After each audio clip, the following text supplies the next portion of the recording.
With your ESPN headlines, I am Max Bredos. A three-team trade in the NBA featuring the Clippers, Celtics, and Phoenix. The key part is Austin Rivers going to L.A., and that is of interest certainly because his father is the coach there. We're now joined by senior NBA writer Ramona Shelburne.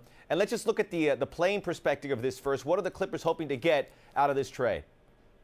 Well, listen, the Clippers, I don't know if you watched that game against Portland the other night. They played 8 guys, and really they've got about 6 guys who were in that rotation. They need depth, and they need a backup point guard who can play.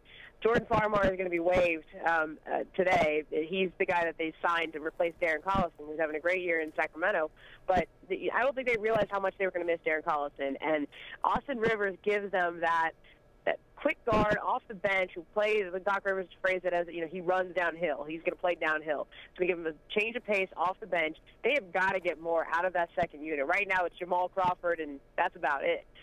The rest of the bench hasn't been giving him anything this year, and so they gave up a lot to get him.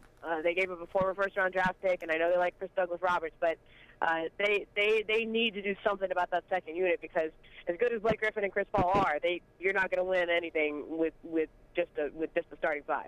If and when he plays for Doc, he'll be the first son to play for his father when he makes that first NBA appearance. It's kind of the gorilla in the room here. People are going to talk about it.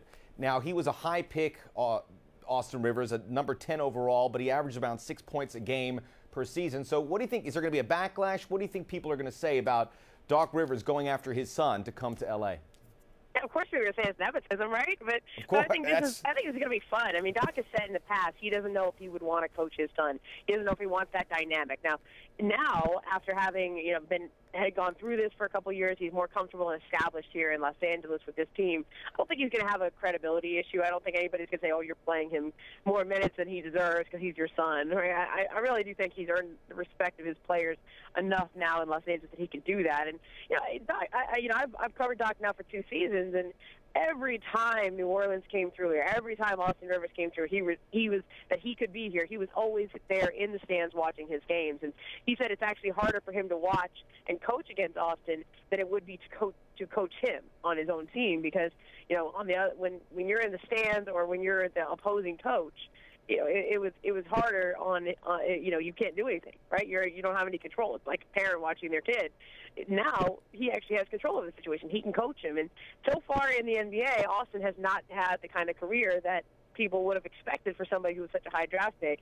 Now Doc, the father, gets to coach him and see if he can help him get back on track. Yeah, we won't have to worry about coaching against him under these circumstances. You're in L.A., Ramona. You've seen this team play a lot. You talked about adding depth, but do you think this makes them a better squad in that very competitive Western Conference?